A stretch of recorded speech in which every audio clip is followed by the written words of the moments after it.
football folk is doing. Last week they had Brady. This week they got Brady.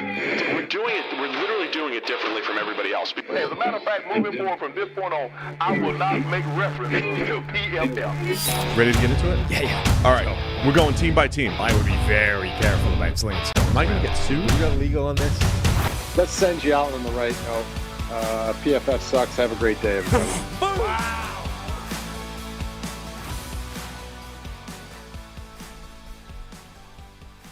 Friday is supposed to be the day where we ease into the weekend with a light show, with no news, with nothing of significance, just, the news dump when we get to the weekend. But instead, you've got Jurgen Klopp announcing he's walking away from Liverpool early this morning. And apparently, somehow, we've got one of the most heavily weighted shows that we've constructed on the PFF NFL podcast for a while. So we are going to attempt to be tight today, Bradley. We're going to keep it within the margins. We're going to keep it on topic, and we are going to fire through some topics one after the other. How's it going, good sir? Well, then my fault for starting late. But look, they say PFF guys aren't athletes. I had to crush a Peloton, so, hand up, but it's for the people. I appreciate you at least acknowledging that and owning up to it right up top, because usually I'm the one in the chat getting blamed for the shows being late, even though pretty sure I'm usually in the chair every day, right when we need to be. And yet we don't always start on time. So this time, not me, Brad's fault. But as you say, a just cause, getting in the Peloton. Anyway, before we go anywhere, we're going to tell you about a special deal for the PFF listeners, the PFF Mock Draft Sim, where you can go and draft to your heart's content. Brad has been crushing the analytics, drafting a gazillion times for the Chicago Bears for the second year in a row, because his Bears have been players at the top of the draft. 30 MDS, 30 MDS gets you 30% off your annual subscription. So go there, hammer the Mock Draft Sim, find every possible combination of drafts to your heart's content, and use 30 MDS for 30% off. That is absolutely a bargain worth taking on board if you're a PFF NFL podcast listener. Now, to some NFL news. The Carolina Panthers, the job that looked like the one nobody wanted, they've managed to fill them both, and I think it's two pretty interesting moves. They have hired Dan Morgan, former Carolina Panthers player, obviously, and then personnel guy to their GM position, and then Dave Canales, the Tampa Bay Buccaneers offensive coordinator, the man presiding over the Baker Mayfield resuscitation job this year, has been hired to be their head coach, and a 6-year deal, which, look, 6-year deal, the trigger-happy owner, Dave gets his bag. Good work, Dave. You got to build the buyout. That's the key there, and just make sure that if you do get fired, you can pull a Cliff Kingsbury, go to Thailand, and just hang out for a little bit. But yeah, look, there have been a couple there. Dan Campbell got a 6-year deal in Detroit. There's another one that's escaping me right now. But I think when you are taking a job where it's a bit of a rebuild, it's not going to be a quick fix. You have to get protection. On the Dan Morgan hire, this is a PSA for all future hiring cycles. This is the biggest gripe I have after this year. We need to stop looking at what a guy did the 1 year prior to getting the job. People that are like, oh, you're going to promote the guy who was in the build. He worked for a decade in Seattle, building one of the best teams in football, then went to a high-ranked position with the Buffalo Bills and helped build out the Josh Allen contending NFL team in Buffalo. Yes, he was the assistant GM last year. Yes, it was not the greatest draft class or free agency, whatever. Let's throw in a Google, hop on a Wikipedia, and maybe look past what the guy did for the 12 months prior to getting a job. Yeah, Dan Morgan's resume is actually pretty impressive when you look at the sort of the top jobs he's had, right? What I always found curious about his progression through the personnel ranks was right at the start, he seemed to leap over 7 different steps. He went from bottom rung in the ladder to third rung from the top in one jump in 1 year. He went player, right? Retires, is just a scout for the Seahawks back in 2010. Just a scout. The following year, he's assistant director of pro personnel. What? I mean, how good a scout was he that in 12 months we went, this guy needs to be running the show? And then in a couple of years' time, he's then director of pro personnel and then director of player personnel with the Bills, as he said, assistant GM, yada, yada. That part makes perfect sense. We've been in and around the top position for a few years. But how did we go from scout to assistant director of pro personnel in 12 months? It, like you said, it obviously did a lot of good work. People there's area scout, regional scout. He skipped probably 4 rungs of the ladder in that move. Also being a former top 10 pick, I do think matters to a degree as well at that linebacker position, where everyone sees the field and, have a high level of knowledge on the defensive side, probably wore the green dot, all those things. Yeah, that's my big takeaway this year is, again, I'm not telling everyone how to feel about hires. I get it. But just maybe, do a little bit of research before you have a snap reaction to a hire. I will say, the 2010 year, so I guess if you say that's the 2011 draft, the 2011 draft for Seattle ended up with them getting KJ Wright, Richard Sherman, Doug Baldwin. These guys all came from that draft. If Dan Morgan was responsible for all of them, then okay, I get it. If that was Dan's resume after 2010, I understand leaping him several rungs up the ladder and saying, actually, this guy should be making all the calls in the building, or most of the calls. Let's go. So,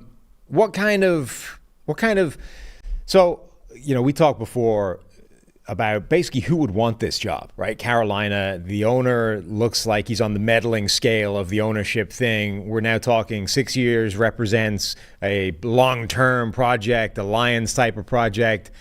But that doesn't sit with an owner that seems to have no patience and want to make a move every 12 months. What does this look like? Yeah, I think that, look, he might still meddle, and obviously there's the reporting is directly from Canales and Morgan straight to Tepper. Some people were saying maybe he'll actually empower a head football person where the people below them will report to him, and then maybe there's one line of communication up to ownership, which it differs building to building. I believe Andy Reid reports directly to Lamar Hunt or whatever Hunt kid is now the owner of the Chiefs, with all due respect.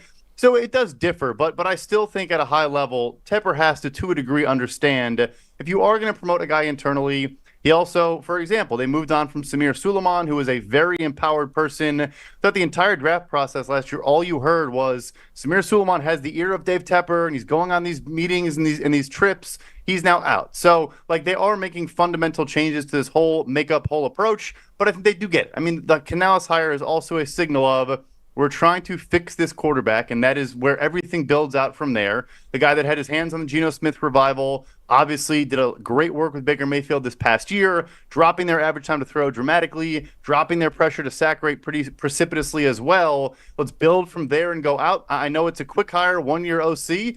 Credit to him. Bet on himself, took an OC job. What you could probably label that as what if, Todd Bowles gets fired and then you kind of stick your neck out. Instead, he is a head coach with a 6-year deal. And particularly early in the season, one of the characteristics of that offense was, Baker's numbers on third down were insane. His PFF grade wasn't necessarily insane, but Dave Canales was doing an incredible job of finding the right play on third down to give Baker the option and to keep the chains moving and to therefore have more success in the offense.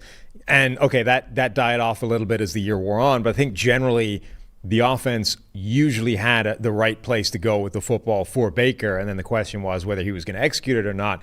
I do think that that's a really nice hire in terms of somebody needs to come in here and rescue Bryce Young. Who's going to be that guy? Is it going to be, PFF Bobby? Who is it? I think Canales is a good option to pin your hopes on, try and rescue Bryce Young and try and create something from him because, the first year of his career, it's been bad, but doesn't mean it's going to be terminal, right? Matthew Stafford has one of the worst first years we've ever seen from a rookie quarterback in the NFL. Very similar to Bryce Young in terms of EPA per play. Bryce's grade was actually better than Stafford's, but that's the kind of territory we're plumbing here, right? It's bad quarterbacks. It's guys like Blaine Gabbert, but Matthew Stafford as well. So it doesn't mean that Bryce Young can't be good, but now Dave Canales' task, obviously, is to be that guy. We need to tell you that this podcast is brought to you by our friends over at Prize Picks. Of course, Eli has a Prize Picks lineup for this week, fresh off the glow of his first real victory of the season. Yeah, sure, he's had some flex play victories, but the first clean sweep last week of victories. This week, he's going with Christian McCaffrey getting more than 0.5 rushing yards. That feels like a pretty good bet. Travis Kelce to have more than 39.5 receiving yards, Amon-Ra St. Brown to have more than 59.5 receiving yards, and then Gus the Bus Edwards to have more than 37.5 rushing yards. All those four things come in. You and Eli will be absolutely laughing your way to the winnings. PrizePicks is the largest daily fantasy sports platform in North America, the easiest and most exciting way to play DFS. It's just you against the numbers. Pick more, pick less. It's that easy. Instead of battling thousands of other players, including pros and sharks, you pick more than or less than on 2 to 6 player stat projections and watch the winnings roll in. If you want to play alongside some of PrizePicks' favorite players like rapper Meek Mill and comedian Andrew Schultz, you can now find community plays under the promos tab of the app to view the entries from some of the biggest names in the PrizePicks community each week. PrizePicks also offers a reboot policy so that your entries stay in play even if one of your players gets injured. For football and basketball games, if you've got a player that exits the game in the first half and does not return in the second, that player is rebooted. PrizePicks is the only daily fantasy sports platform with an injury insurance policy. So go to prizepicks.com/PFFNFL and use code PFFNFL for a first deposit match up to $100. That's prizepicks.com/PFFNFL and use code PFFNFL for a first deposit match up to $100. PrizePicks, pick more, pick less. It's that easy. All right, other big bit of news to come out of yesterday. Raheem Morris has been hired as the head coach of the Atlanta Falcons. This one is interesting on a number of levels. Number one, a lot of people hate this hiring. So what are your thoughts on the Raheem Morris to Atlanta job? Yeah, I mean, I guess when you're positioned against Bill Belichick, I understand why some people might be frustrated by it. I think it's a good hire. I think Morris has shown an ability to adapt to different schemes, did not run kind of what Brandon Staley was running in LA when he first got there in 2021, and did, based on accounts from Jalen Ramsey and a bunch of other players, more adapt to them than make them adapt to him. Right. This past year, I mean, look, Kobe Turner is on the top 5 list for Defensive Rookies of the Year, deservedly so. Byron Young, the underlying metrics aren't as strong, but was top 5 in sacks among rookies as well. You know, Jacoby Durant and all these young players that have played very well for Raheem Morris. My thing is, some people I've seen comment on with the Bucs tenure, the takeaway should be that he got a head coaching job at 33. He inherited like a kind of older, bloated roster that needed to be torn down. The guy went 10-6 with Josh Freeman at quarterback, and they didn't make the playoffs that year, which is a whole different conversation. But Josh Freeman, I think, played one more year in the NFL after that and has not played it down since. So I think he's clearly a very good coach. You had Thomas Dimitroff come out and say stuff about him. There's the video of Les Snead going around from the Rams talking about him. There's a Mike Tomlin clip saying he's the best coach he's ever been around. Clearly you have to listen at some time. You know, I'm not always an appeal to authority guy. We get some of this messaging, but I think it's very, very clear that he's a very good football coach. I know it's also kind of funny he was interim there like 2-3 years ago. But, you know, by all accounts, this looks like a good hire, and you saw it on the field in LA. They did not have talent, and the defense was good enough to get to the playoffs. And he's the guy that often gets forgotten about as being, you know, the coach in that Shanahan tree that's in the room with those Washington coaches back in 2013, you know, the graphic of all of them. He's the guy that always gets overlooked. And yet when you listen to that Jordan Rodriguez series, the play callers, when it was talking about all those Shanahan coaches, they all talked up Raheem Morris as, you know, being a guy and being a smart coach and being a really intriguing mind. And I also think, okay, as far as I'm aware, they haven't named an offensive coordinator there yet. But from what I understand, the reports are that Zach Robinson, PFF Zach, is one of the front runners to go with him to be part of that head coaching thing. So if Raheem Morris is bringing his defensive acumen to the table, Zach Robinson is bringing the Sean McVay, Shanahan coaching tree offensive acumen to the table. The two of them combined, I mean, that does feel like a really intriguing option if they can find a quarterback. I mean, this was the same thing the big holdup with the Bill Belichick thing potentially is, where's my quarterback coming from? So if they can get Zach Robinson, if it ends up being him being a quarterback, now you've got Bijan Robinson, a good offensive line, Kyle Pitts, Drake London. You've got weapons, and we have a good defensive coach. Let's go. Also, my favorite thing, it's purely anecdotal, but he was the receivers coach in Atlanta for 3 years. So he's coached on both sides of the football, which I just fall in love with every time. It's a massive signal for me that you must be sharp if you've coached on offense and defense. Whether or not that's true is a conversation for a different day. But yeah, you know, I think the thing there when you're talking about too, maybe they made a decision of, we're not going to try to like rush back into this. Arthur Blank has had a lot of messaging about kind of chasing the end of the Matt Ryan era, how difficult it made the situation with all the dead cap. They still have the record for the biggest dead cap hit of all time for a single player with $40 million. although that'll be doubled this offseason by Denver. But yeah, so it's more of, okay, we're actually going to be patient. I think number 8 for the draft at quarterback becomes maybe more likely. Do they trade up to 3 with New England if they don't fall in love with Drake May or Jaden Daniels or whoever is there? I just think it's, instead of let's get Kirk Cousins, let's chase this thing right now, it becomes, let's build this thing out. We have good talent, like you just talked about, a lot of young players on both sides of the football. Let's build a consistent, sustained winner, not chase a ring in the 3 years that Bill Belichick wants to coach our team. And that's the other element of this, is the joke that we were making for a while that Atlanta would blow a 28-3 lead with Bill Belichick happened to come to pass. They didn't get the Bill Belichick thing over the line. All the reports were that they wanted it to happen. Arthur Blank in particular liked the idea of Bill Belichick being the coach, but they couldn't come to an agreement on what it was going to look like. And it kind of sounds like it was the organizational part of it that was going to be the problem, right? Again, one of the challenges, I guess, of hiring Bill Belichick as your head coach now is, do you give him the keys to the franchise? Do you give him lock, stock, and barrel, exactly what he had in New England, total and complete control, regardless of what the structure had been at your franchise before that, knowing that it might only be that way for a couple of years? Like, can you even do that? Can you turn a franchise over to one guy for 3 years and not have a structure in place that makes sense once he's gone? So I guess where I'm going with this is, there's now one job available still at this point? 2, Washington and Seattle. Washington having reportedly sort of zeroed in on their candidate, and that one might not actually be available at the moment. But we're running out of chairs for Bill Belichick to sit in by the time the season rolls around. Are we now entering a world where, because it sounds like he wants to get that Don Shula record, right? So he needs 15 more wins, which is probably 2 seasons worth, at least, depending on where he goes.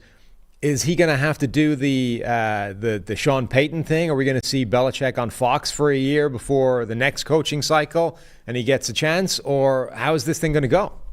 I think so. At this point, Seattle, why would you move on from Pete Carroll and then hire another guy who's the same age, right? Again, not that that's a 1-to-1 comparison, but it would be a little bit strange to go that route. And yeah, so I think he takes a year off, something else comes open, maybe he builds out his cachet of, look, there are 2 things that I think are prevalent in this coaching cycle that have been building, but more and more. The first being, like you just talked about, how much control, how much power does the head coach get?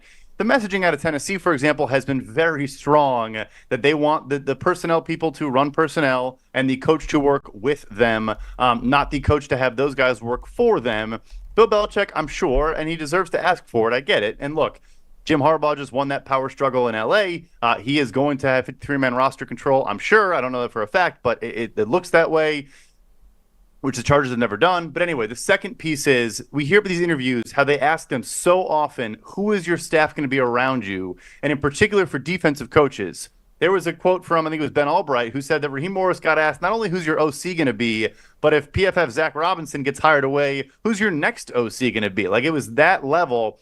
And, Bill Belichick probably says, yeah, there's this guy, Josh McDaniels, that, players mutinize against 15 games into every season. He'll be my first OC. After that, I'll hire, Matt Patricia or Joe Judge. And that's not appealing, right? So I think those are the 2 big pieces there. Take a year off, rebuild restock the holster. Or if not, look, go to Vanderbilt where your dad coached. No one's against that I've talked to. No one's against him just going to coach the Vanderbilt Commodores. But you're also... It is interesting. You now need to almost have a succession plan in place for offensive coaches, because we're in a world where, there was that stat that every single team in the NFL has changed their offensive coordinator since the 2022 offseason. So 2 cycles, the entire league has flipped, has turned over their offensive coordinator for various reasons, whether they've been hired away, they've been fired because they haven't been good enough, whatever. Every single team over 2 years has changed their offensive coordinator. So if you're hiring a guy, for example, on a 6-year contract, unless you're the brains of the operation on offense, unless you are, Kyle Shanahan, you're I'm bringing my system, doesn't matter who my OC is, it's me every year. If you're not that, you need to know not just who the guy is, but who's the next guy. When he gets hired away, who are you giving the keys to? Because you're not doing it. So I think, it's a smart thing, I think, for teams to recognize that trend and want answers to those questions. I don't know how realistic it is that you'll get a good one at this point, in the process. I think part of that is you figure out over the course of the year or two before the guy gets poached away who his replacement can be if you have one in house. But it's definitely the way the league is going right now. We have a couple of questions that have come in that I want to get to, but first, it's very much like, insurance. What else is like insurance is actual insurance. Life insurance from the good people at Fabric. If you have a family, then you need to get term life insurance policies to protect them. It's one of the smartest financial decisions you can make, and now is the time to get it done, and you can focus on whatever else the year has in store for you. Fabric was designed by parents for parents to help you get a high-quality, surprisingly affordable term life insurance policy in less than 10 minutes.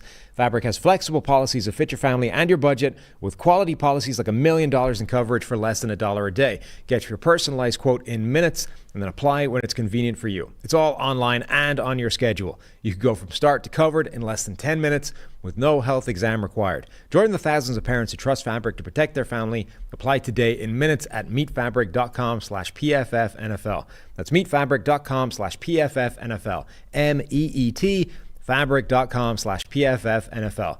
Policies issued by Western Southern Life Insurance Company, not available in certain states. Prices subject to underwriting and health questions.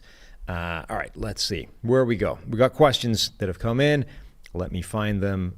This one came in from somebody named Stefan Streisberger, who made it clear to point out that he was from Austria, not Australia, in case we were going to get that screwed up. He had a few questions, only one of which I'm going to read out, but because it's sort of relevant to the conversations we've been talking about.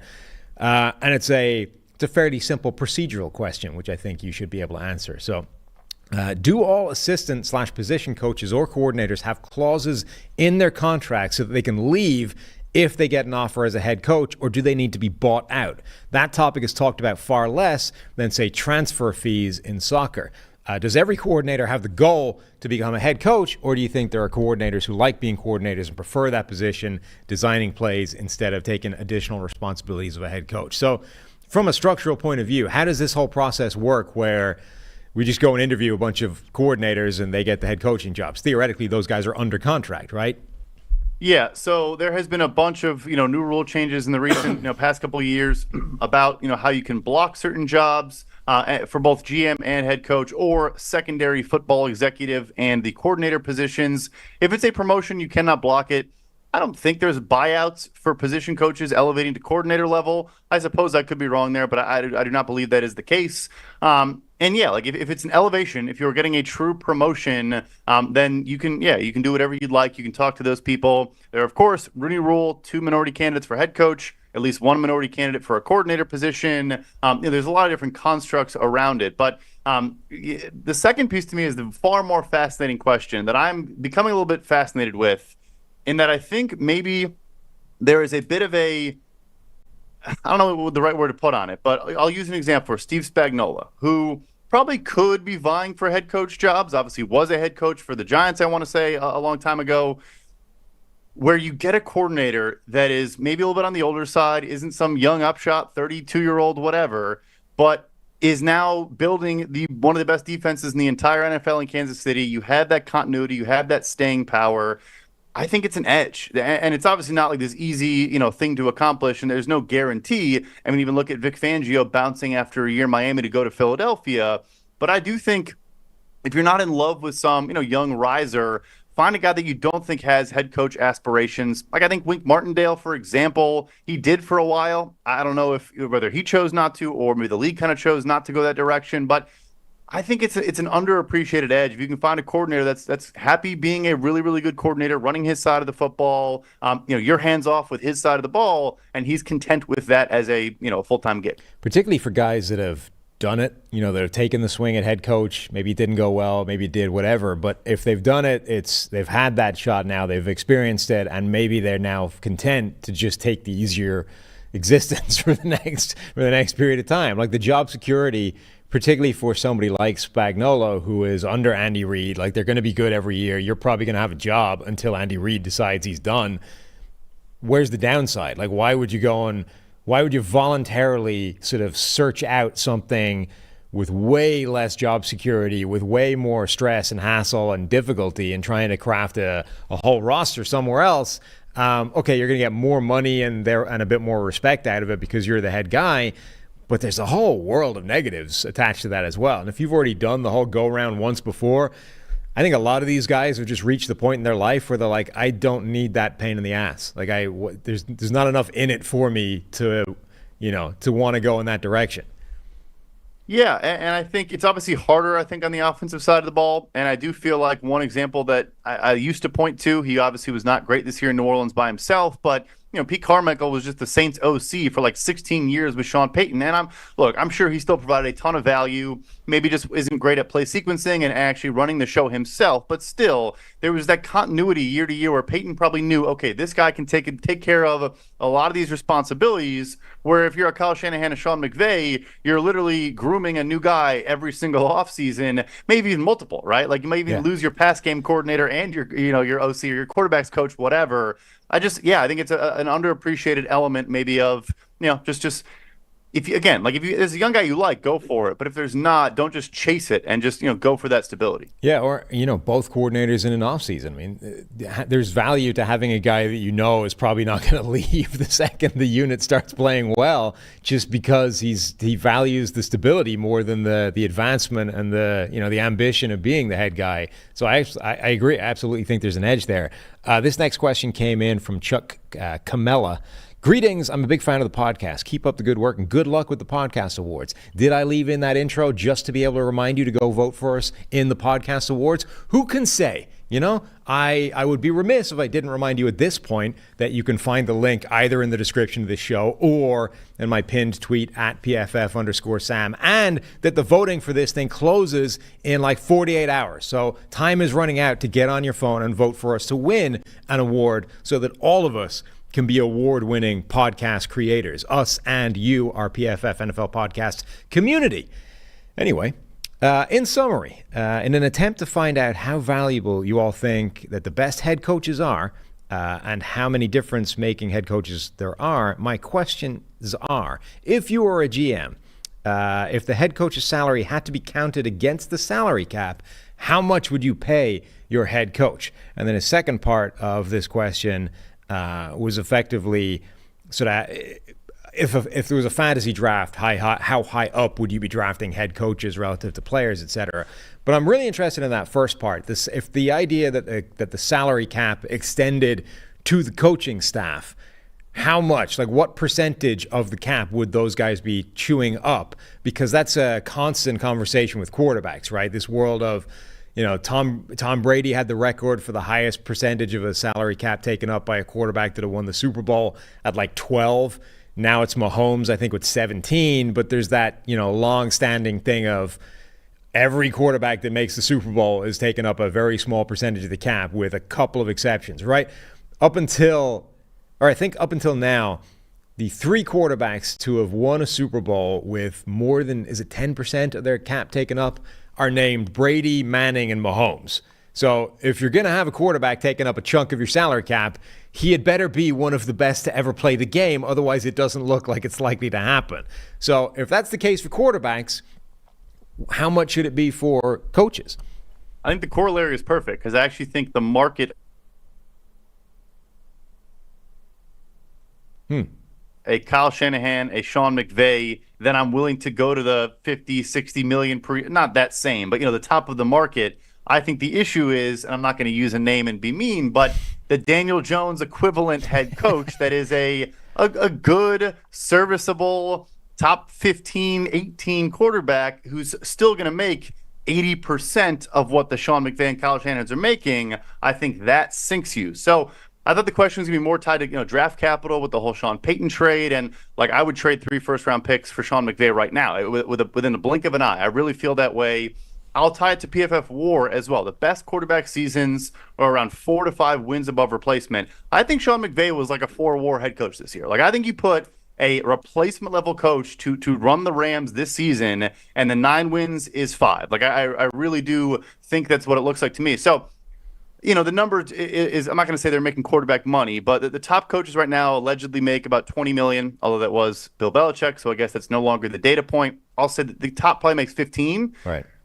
I'm paying the top guys a lot. I really, really am. I just think my cutoff point is like 6 names maybe, and then I'm just like, yeah, I'll just try to find the next guy. It does seem very, very like quarterback, right? Yeah. Like it's, and to the point where, okay, forget for a moment we were talking about how much of the salary cap should they take up. The fact that they're not tied to the salary cap kind of suggests that actually Bill Belichick or whoever, like Jim Harbaugh this year, right? Jim Harbaugh, if he comes in, he was making 8.5 or something in Michigan.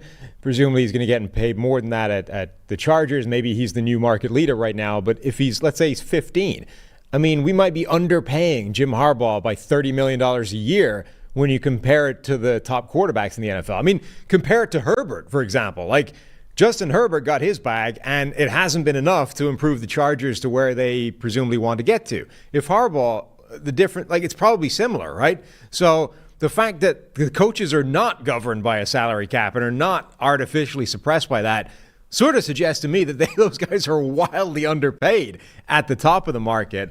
And then, yeah, I agree it gets more complicated and you probably need more information if we're talking about a salary cap involving them as well, because the cap would need to go up, right, for a start. We're adding a whole coaching staff into this thing. But I do kind of feel like it should be in the same ballpark as quarterback. Like, those guys should probably be taking up a similar volume of your cap, but maybe what you're talking about is true, that the drop-off happens at a different point. Like, if you have QB1, head coach 1 should probably be making similar sums of money, but maybe the head coaching one only extends to 4 or 5, whereas maybe the quarterback extends to 8 or 9 before you start to hit the drop-off. Yeah, it's simple planet theory. Just like how many humans walking the earth can be a top 8 quarterback is a very much so smaller list than how many coaches can be a top 15 NFL head coach in any given window or any given season. But yeah, no, it's a phenomenal question. And I do really think the Peyton trade was interesting because it was the first coaching trade of substance. I think Bruce Arians, like the Cardinals, got like a 6th, but where it was the rookie wage scale too, right? So I remember I was looking at that from the standpoint of, older trades, Bill Belichick and Holmgren and all these guys. But it is a different question when you're giving up an asset that's way more in a surplus value tied to it, and it's not these old first-round picks where maybe you're paying, Sam Bradford, what was it, like 5 years, $80 million, whatever it was. It's a different calculus. But yeah, the elite ones are worth a ton. Our next partner is AG1, the daily foundational nutritional supplement that gives whole body health. I drink it every single day. I gave AG1 a try because, frankly, I have an atrocious diet, and any kind of nutrients you can get in, particularly when it's in an easy, convenient form, such as just a drink right with your coffee, absolutely covers all your nutritional bases every single day.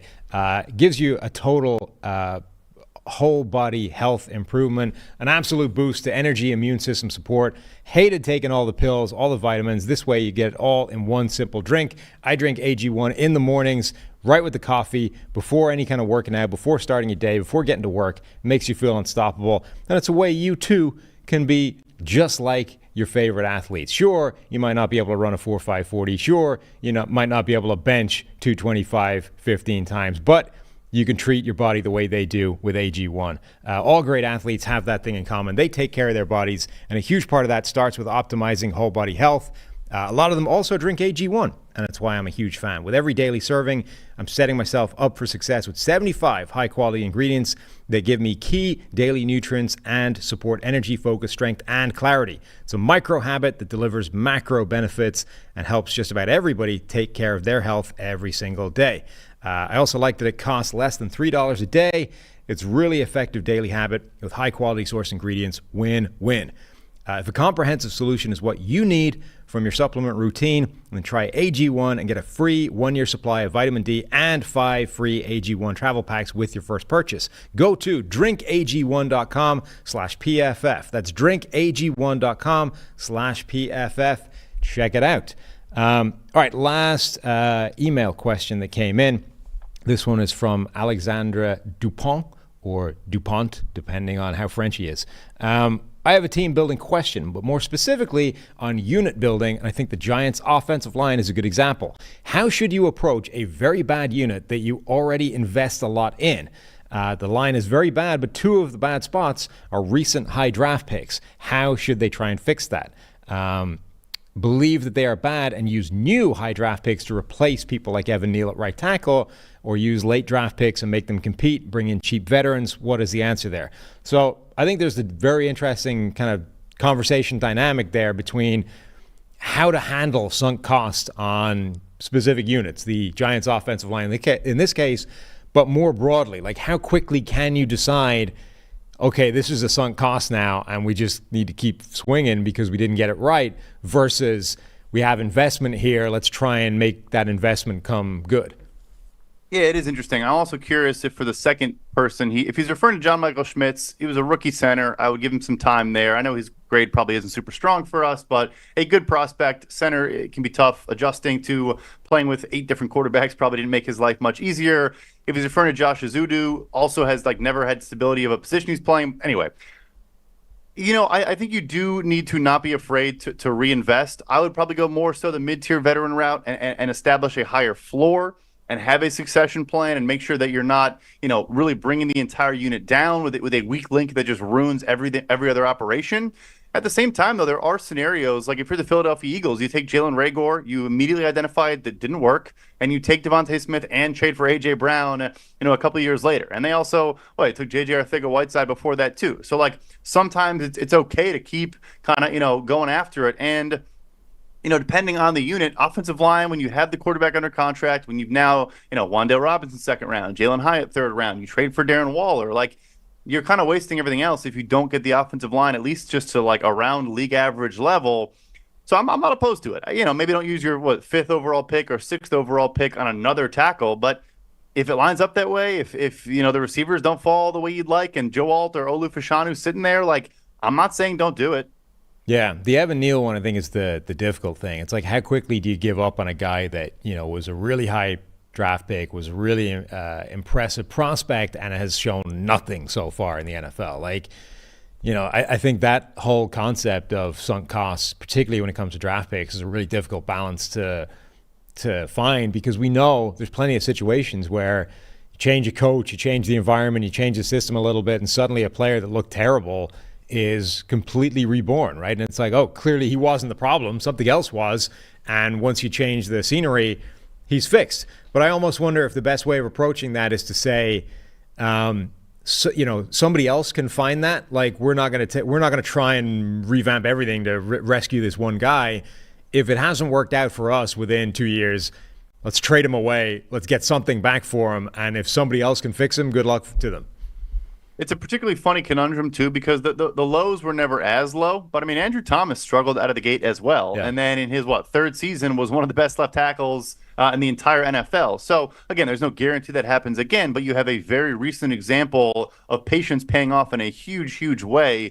So, yeah, I think my bigger thing, though, is I would probably still, if I'm them, they have so many needs, another edge rusher opposite Kayvon Thibodeau, or, insert whatever you think could be a big need there. Maybe you don't use your early pick on it, but this tackle class is loaded. If you're sitting there with their second-round pick, they have 2 of them because of a sharp trade of Leonard Williams, too.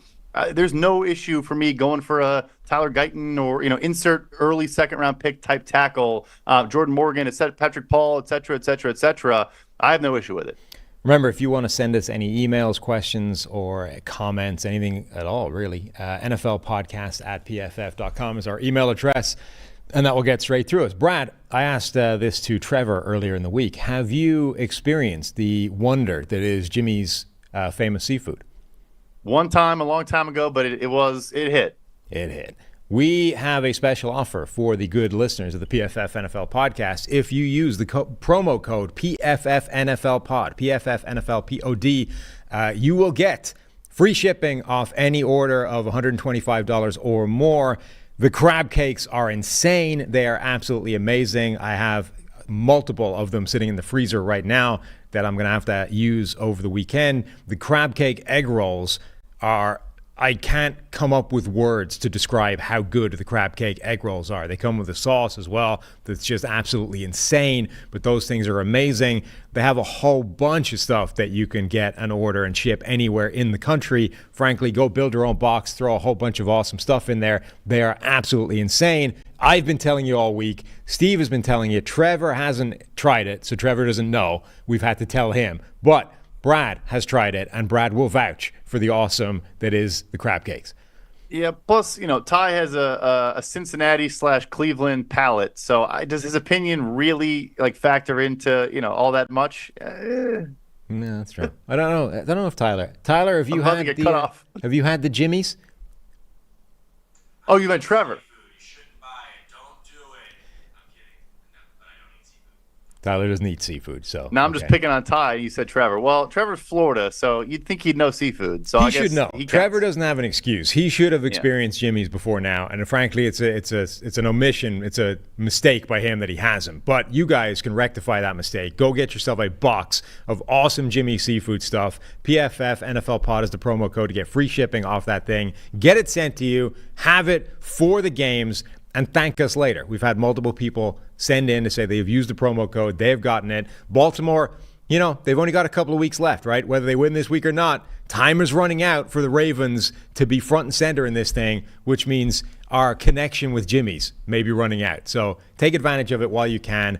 And right now, we're going to kick over to the Boo Boo Breakdown with Vic.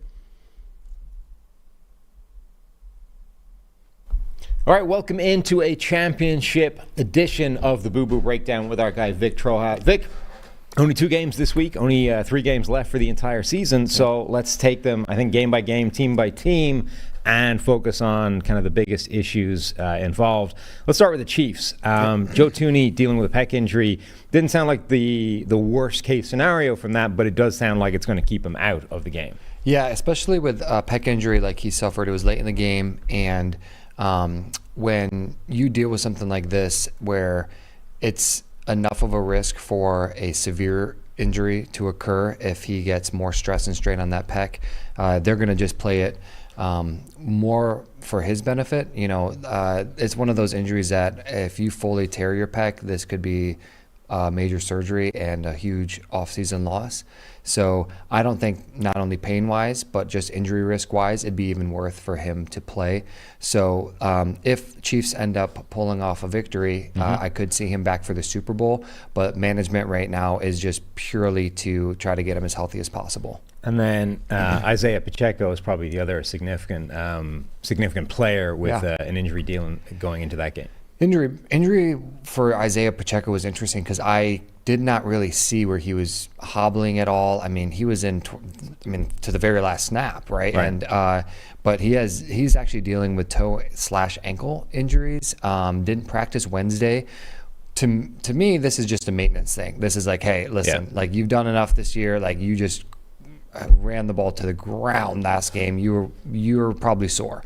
But obviously, we need you. And we need you. So don't get hurt. Yeah. So this is something where they're definitely trying to just keep him fresh, and he doesn't need to be running extra drills and stuff like that at practice this week with a ankle and toe issue. At the same time, for them to be that specific, when you see something like this pop up where it's just like ankle and toes and there is something there. There is something bothering him there. Might want to watch out for it just to see if he's taped up or if he has any signs of re-aggravation. This might be one of the maybe the first time that his running style, which is just a sort of a punchline at this point, actually comes back to be a factor. I mean, a guy that runs that hard, pounds his feet into the turf that hard, when you're now dealing with a toe/ankle injury, maybe it's a bigger problem than it would be for a different running back. Yeah, well, when I rewatched that game and so they're on their last drive, and everybody and their mom knows in this ballpark in this game that Pacheco's going to run the ball to finish off. Chiefs just need a first down. He gets 9 yards, and I felt so bad for Klein as he's going in and 30-something-year-old backup linebacker filling in, and he gave him everything he had to Pacheco to try and tackle him and bounced off like a rag doll. Yeah. This guy is powerful. So if you're dealing with toe, ankle issues right now, I mean, he's going to push through it. The adrenaline, everything, the big game, all of that's going to be there, but he might be hobbled a little bit, and especially if they do win, it'd be interesting to see if they just kind of follow the same protocol next game. All right, the Baltimore Ravens in the other team from that game. Key players on both sides of the ball. Let's start with Mark Andrews. Is he going to be back in this game after what he's been dealing with all season? Yeah, it was still with the left ankle. I think what they're going to be doing is they're going to be splitting time with him and Isaiah likely. This today specifically being Friday is going to be a really good chance for him to try to test it out. And he'll, if he's good to go, which I think there's a decent chance, he could be splitting time with Isaiah Likely. I do not see him coming back and just being full go, like 100% of snaps. I think that what they're going to do is utilize him in certain packages, utilize him for his skill set and what they want him to do, and then give him his opportunity for rest outside of that. Yeah, I mean, they don't need him to play the every down role that they might have had him in before, because Correct. we've seen the emergence of Isaiah Likely, without him. Like they've shown they can get by without him. So if they get him back at all, it's a bonus. I don't think it wouldn't make any sense to then go, well, let's put him in 100% of the time. Right. And really give him the max workload. It's like getting him back at all is a win. So let's just sprinkle him in here or there and see if he can add value to what we're doing. Yeah, and Sam, too, we talked about this briefly before this year, how it doesn't make sense when you put in a player necessarily saying, oh, they're like 75% or have that risk. With Mark Andrews, this is just a different situation. This is somebody who you're going to put in when you need them and need their skill set in certain plays, but don't waste his energy going in on a play that like Isaiah Likely will be able to perform at that task. So, and then the other side of the ball, one of their most critical defensive backs, Marlon Humphrey, obviously missed the last game. Is he going to be back for this one? Yeah, so his calf injuries had him out since the 31st, and I don't know. I really think that if he comes back, he has a pretty high risk of injury, but I don't see him necessarily pushing through something like this if it's that sore. When you come back as a skill player with a calf injury like this, you have above a 20% injury risk, re-aggravation risk, and he's sitting at that point. And I actually kind of wanted to pick your brain on this and see your thoughts. So Marlon Humphrey is in a defense where they primarily play zone. 71% of the time the Ravens are playing zone. And then you're looking at their opponent in the Chiefs, and you're looking at their wide receiver core, and I think outside of Rashee Rice, you're kind of dealing with a bunch of players that, aren't going to blow the tops off, right? And Pat Mahomes could sit there and throw to a high school squad and probably be productive. So they don't really need they don't really need him to shadow Rashee Rice or anything like that and go man up. So if they're going to be playing primarily zone, I put a little bit less risk on him re-aggravating this injury. But at the same time, from your perspective, do you think that is even a value to put somebody out there that might not be 100% when they might not be covering, let's say, the most skilled wide receivers that could be put out there? Yeah, I think it really comes down to how far off 100% he is. Like that's, I think, always the difficult juggling act for teams is we have a guy, we know he's our best player, but he's 80%, he's 90%. At what point is that line worse than the next guy in the depth chart for them? And I don't know if it's possible to tell that before you go into the game and you see what he's actually able to do. Yeah. Because all this, like 80%, it's all guesswork, right? It's not like there's a scientific bar somewhere that's saying, oh, look, he's 83% now. We're guessing how good he is or how close to 100% he is. And somewhere in the middle there is a line where he's no longer the best option you have, and the backup, even though he's an obviously worse player, he's 100%, or he's much closer to 100%, and he takes over as being a better option. So, yeah, it's a difficult one to know, I think, before you get into the game.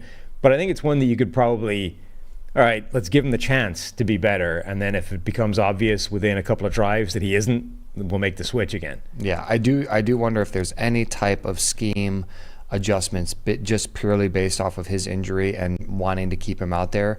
And if you're going to that extent, clearly he's pretty hobbled. Yeah, I think at the point where you're thinking about changing the game plan, it's not worth doing. Like, let's stick with what we're planning on doing. Let's not try and change the defense to accommodate Marlon Humphrey at 80% or whatever. Yep, 100% agree. Absolutely. Right, let's move to the other game. Yeah. The Detroit Lions, I think, are maybe the most fascinating one in terms of injuries. In fact, this game generally, I think, is probably more interesting on the injury front. But Jonah Jackson, one interior offensive lineman, and then Frank Ragnow. Jackson, I think, is most likely out, but Ragnow is the key one. We saw him, it was one of the stories of the last game, him battling through the injuries and then, still making a key block against Vita Vea at the goal line for a touchdown.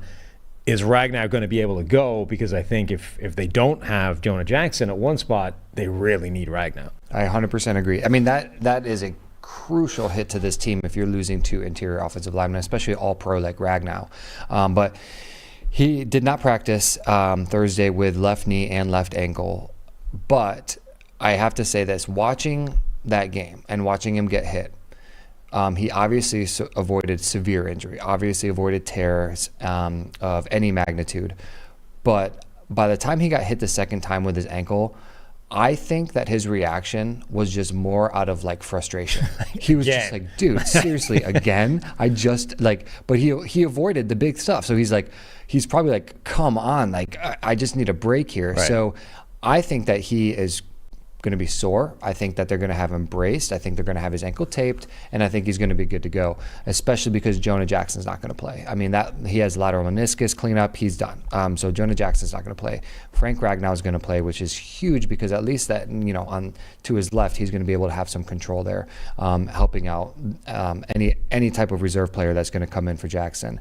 And I look at Ragnow as, if he toughed it out in the middle of a game getting injured like that, give him a week, I think he'll be okay. Yeah, that's what I was going to ask, is how much sort of signal is there in the fact that he was able to go out, like keep going through the game where he got hurt and battle through the injury live versus, a week's time once everything's had a chance to settle down. Is that, obviously it's a good sign that he was able to go as opposed to you're immediately shut down in the game, but does it actually mean much that he was able to battle through that at the time? Because I know, I played on through a knee sprain one time for like an hour. It felt fine, and then later that day, I couldn't move anything because I'd probably made it significantly worse by playing on for an hour. Right. Yeah. It just really depends on the injury. Like, we know that Frank Ragnow is dealing with swelling and some discomfort, but the first name that popped to my head is we saw Tyreek Hill earlier this season with an ankle sprain try to go back in, play the end of the game, and he was out the following week.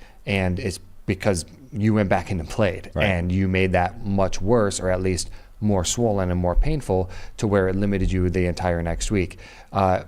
Granted, given the situation and being the game that it is, I definitely see him playing even if he's in discomfort. But for some cases, let's say this was mid-season, I could also see them holding Ragnow out for a week. So another critical player for this game, they're potentially getting James Houston back. Mm-hmm. He was activated a while ago. He was activated sort of in time for last week's game, didn't end up playing in last week's game. Is this the game they're getting him back? Yeah, so he fractured his ankle in week 2. He's been practicing with the team, elevated to 53-man roster. I think that they could get him back. And the reason that I kind of wanted to highlight James Houston is this is a very important player for them to get back. Yeah. And you might not realize it just because of the name, and he's not a huge big name player, but his skill set's pass rush. And if he can get somebody on the other side of Aiden Hutchinson that's healthy, that can rush the passer, it's going to be a huge help for that defensive line. Because look at both of these teams. It's a battle of the trenches. And if you can get healthier as far as the opposite side of a really, really skilled player, no matter which side of the ball you're talking about and which team, it's going to help. So I think that him coming back is going to be huge. He's not going to be playing as many snaps as he would have if he would have had a completely healthy season. But he's going to come back and play probably in those crucial downs if they decide to activate him for this game. And even if he's not able to win one-on-one against Trent Williams, one of the best left tackles in the game, there's value to having him there as a cleanup weapon. Like, his athleticism, his ability to hustle and to get after the quarterback comes into play after Aiden Hutchinson has made the play. Mm-hmm. When he's started to move the quarterback, or if he's managed to flush him, James Houston has a better chance of finishing that play than any other pass rusher the Lions have on that team. So even if he can't win and get the pressure to begin with himself, there's value to him being out there as a compliment to Hutchinson. Absolutely. And Hutch has to be so happy that there's somebody else there that's pushing the pocket towards him, right, from comparison him always pushing the pocket towards the other defensive linemen. So I'm interested to see if he comes back and if he plays. I don't think he's going to play a ton of snaps, like, don't get me wrong, but in those crucial third down pass plays that they need him, he's going to be valuable for sure. And then for the 49ers, maybe the most critical injury debate for the entire week, Deebo Samuel obviously went out of the last game. The 49ers offense has tended to change dramatically when Deebo isn't in the lineup. He's the big question mark with a shoulder injury all the way through this week.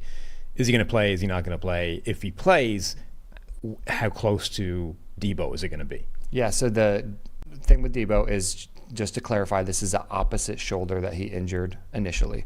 So this is x-rays came back, negative, no shoulder fracture, nothing like that. But he is going to play. And he is limited in practice, but they're going to limit him just to make sure he can run through. His risk of re-injury, though, is a little bit higher. They are talking about a little bit more of a AC joint sprain or possibly like contusion to his shoulder, which means that it was like impact related, right? So when you have a really aggressive wide receiver like Debo, he's going to have impact on that shoulder. I mean, the way that he plays, it is inevitable that he is going to either land or drop that shoulder into somebody, and that's where the injury risk shoots way up. I think that it's greater than a 25% chance for him to get hurt again, but doesn't mean that he's not going to play through it. Right. I think that he is going to go into the game sore. I think that he's going to be playing with a lot of contact because that's how he plays football, and I think it's going to further his likelihood of re-aggravating that shoulder and maybe being pulled out again. How much stabilization can they do to a shoulder joint? You see these guys all the time wearing these kind of giant harnesses with the thing that comes down the bicep and like whatever strapping is involved. It's sort of I've never had one of those on, but it feels fairly flimsy in terms of like it's a fairly difficult thing to lock down as opposed to an ankle, right, where it just bends effectively in one direction. You can just tape the thing solid. The shoulder seems like a lot more of a complicated joint to try and nail down and tighten up. Yeah. If it's unstable. Is that the case, or do those things actually make a difference? They do make a difference, but it's a ball and socket joint. So everything about your shoulder is basically movement in each direction, all around. But with, like, look at Dalvin Cook. Dalvin Cook has been suffering from sublux shoulders for the past couple years, and he has one of those big harnesses when after he subluxes his shoulder, but he can go back and play the next week. And it gives you that stability just enough where like it can get the load and get the impact that your shoulder is going to have onto it, but it's not completely securing it. The other thing they can do is a compression wrap on it, and so they can almost like tighten the capsule around.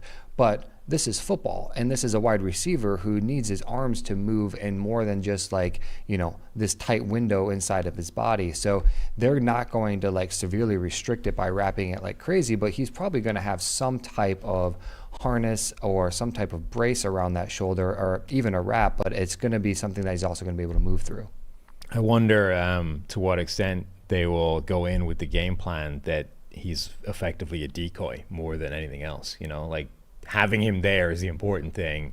Him getting the ball is ideal, but not necessarily the most important thing. Yep. As long as we can threaten the Debo plays, that's the critical thing. Right. I wonder if this week we see a lot more of Debo in the lineup, but not actually getting the ball. Well, you and I both know that, like, defense sees a wide receiver in the backfield, like, oh my gosh, watch out. Particularly, if it's Debo. I mean, you're not going to, you can't just say he's injured, we're not paying attention to this, particularly if you're willing to give him the ball once or twice, but the game plan isn't going to go through Debo this week. Yep. Anytime he will be on a motion, across the line, reverse, everything is a threat with him.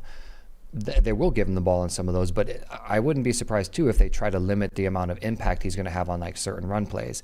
And it wouldn't be surprised me if he only had one carry this week, but who knows if they put that carry on, third or fourth quarter after Detroit kind of gets lax and doesn't think he's going to get the ball. I wouldn't be surprised about that for sure. All right, that'll do it for the Boo-Boo Breakdown this week for the championship games, and that'll do it for the PFF NFL podcast this week. So big thank you to Vic, big thank you to Brad, and thank you all for listening. We will be back after the games.